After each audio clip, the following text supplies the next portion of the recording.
I'm Beth, and I'm sitting in my den in my apartment on the Upper East Side of Manhattan. We needed to use this room as an office when we're working at home, and also to have someplace for our children to sleep when they do stay here. My husband and I are thrilled with how the apartment turned out, and it's definitely more than we could have ever done on our own.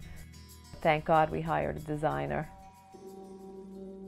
We definitely had a certain kind of mood and warmth that we wanted in the apartment. When we moved in and this room was a blank canvas, I knew I wanted a lot of color. I wanted it to feel totally different than our home in the suburbs, and I definitely wanted a more exotic feel, but I was probably a little too frightened to go with this palette on my own. Beth was specifically looking for a designer who could help her with color and creating a beautiful space for their pied-à-terre in Manhattan. Anytime I looked at a picture in a magazine that had some orange in it, it definitely talked to me. I would have never been able to choose the right color without Michelle. Part of what I do is help people be comfortable with color and not be afraid of it. That doesn't mean you have to use really bright colors. It just means having a color palette that works for you and the people living in your space. I love the sofa, and it's pretty bold. The fabric on the sofa is really exotic. It's an iCot print. Without a little guidance, I don't think I would have had the nerve to order it.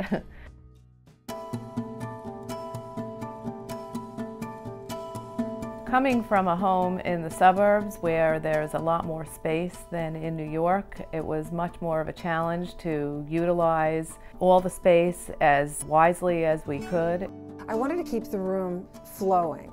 I didn't want people to have to trip over furniture to get out to the terrace. Michelle definitely continued, the design out onto the terrace, so it would feel like part of the room and part of the apartment. Beth had a specific wish list for the space. We needed a multi-purpose room, not only as a home office. We needed an extra bedroom. When we found the screen, I mean, that was one of the pieces that we really flipped for. It also is very useful in this space because when somebody sleeps over on the sleeper sofa, we can pull the screen over and give them some privacy.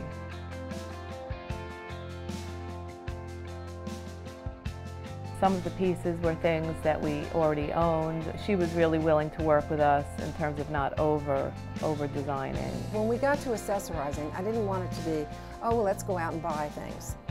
It should be start with things that you love.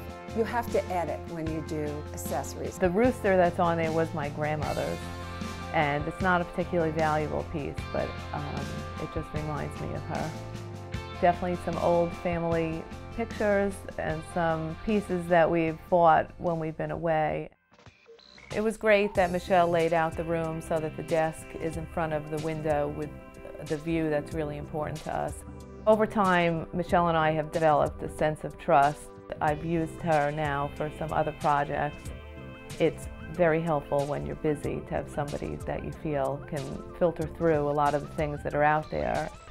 I don't think I could have accomplished the look and the warm feel of the space on my own. I would have tried, but I don't think I would have accomplished it like this. Michelle definitely gave our space a feeling of home, and I take a deep breath every time I walk in and feel like I've escaped from the busyness of our schedules. Are you a social media darling? Do you like to hang out on Facebook, Twitter, Pinterest, or even Tumblr? If so, you can check us out at all those places, or of course you can just click subscribe right here to see what we got going on.